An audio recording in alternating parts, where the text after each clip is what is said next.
for my Breakfast of Champions goal, I wanted to get more training on building my team because I've already gotten a little taste of the royalty and I wanted more. So I really wanted to hone in on my skills and really just get out there and start recruiting and building my team. So I listened to a few trainings on FSRC calls. I did some webinars. I did some Mind Aware, and I know Linda talked about that a little bit. But really, when you want to step up into leadership, you have to start thinking about the big picture. Because when you're already thinking about it, it just starts to come about. Okay, so think about the big picture. And I'm going to give you a little breakdown of how you can build your team, even if you're at ground zero. Okay, so basically you want to think about a fire. How do you start building a fire? What do you need? Kindling, okay? So you need to get those little pieces going, okay?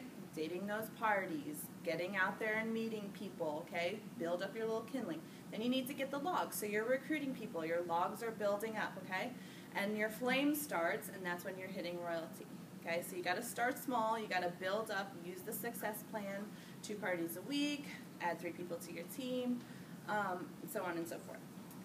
Okay, so when you got your team going, you're starting to recruit, and even outside when you're looking for people to join, you need to think about 5 I's, okay? First one is interest. You need to create interest. If you're excited about the product, who's excited about the product? They are. Nice. Okay, so create that interest. Don't talk so much about yourself, but talk about the product. Talk about how your director drives a GMC, Acadia.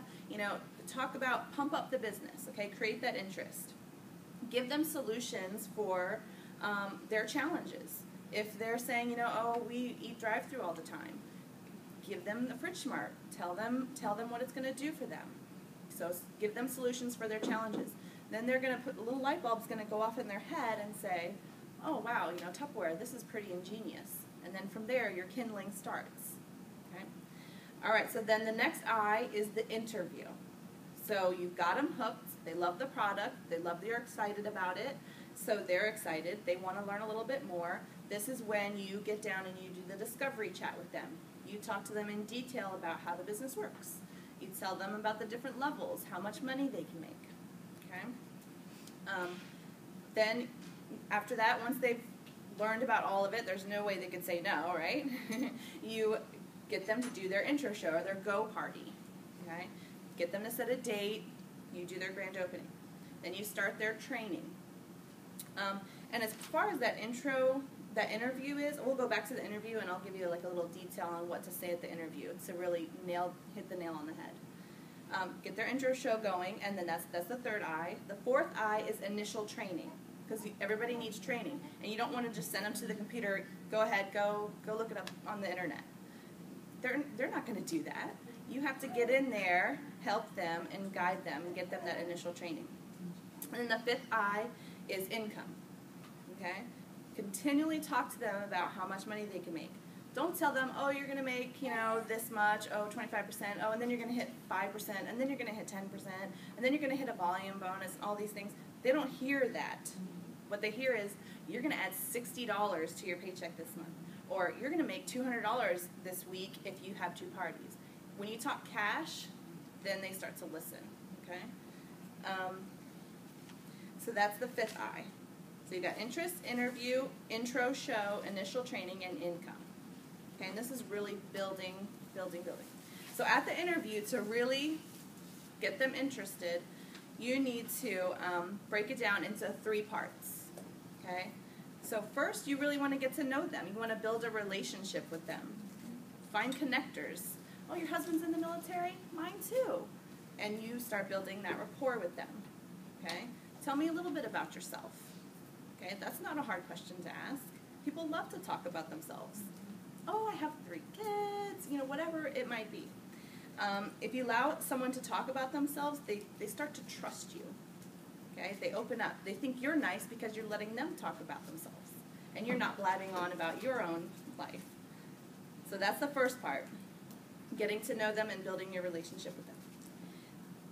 And you know what?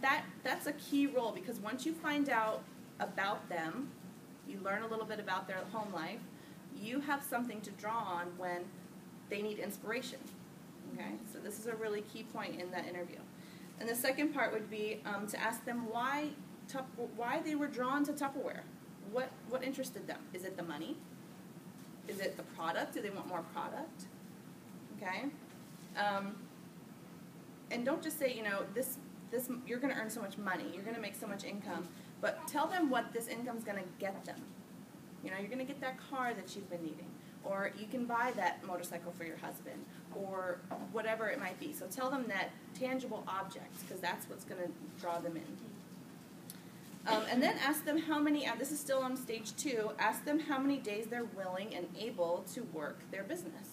Because if you know from ground zero how much they're willing to put into the business, then you know what to ask of them, how far to push them, what they're expecting and what you're expecting.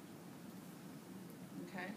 And then the third part is going to be that minimal training. Okay, you want to train them, but you want to start them off small. Like I think one of the FSRC, you don't want to throw up on them, okay? Because we get excited, and we want to tell them everything that's available to them. You can come to one of my shows. You can go do a vendor show. You can come to Linda's training. You can come to Rally.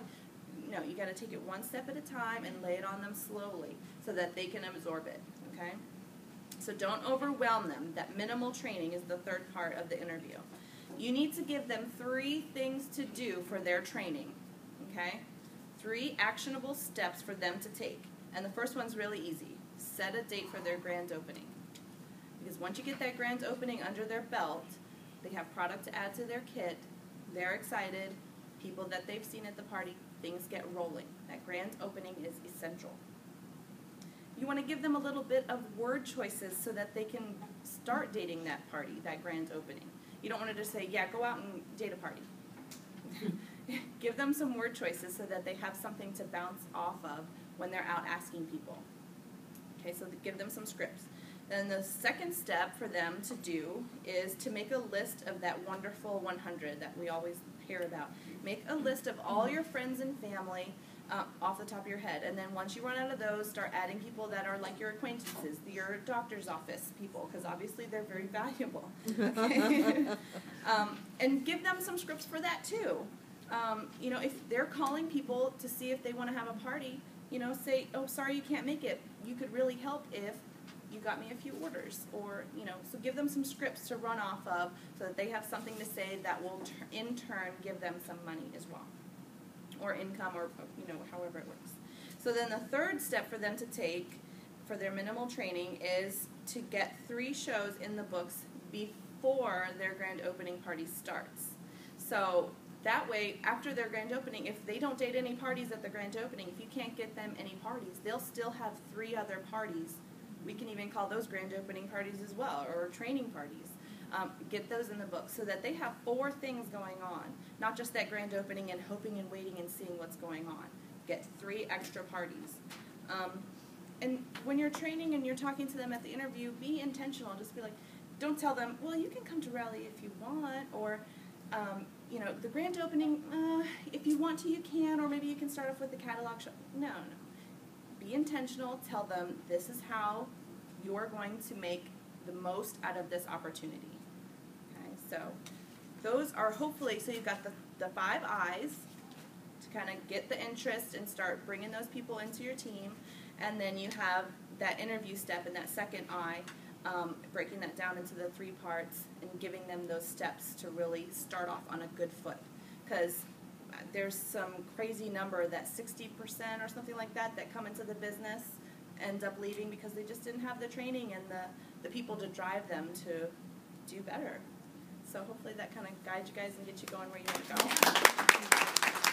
go.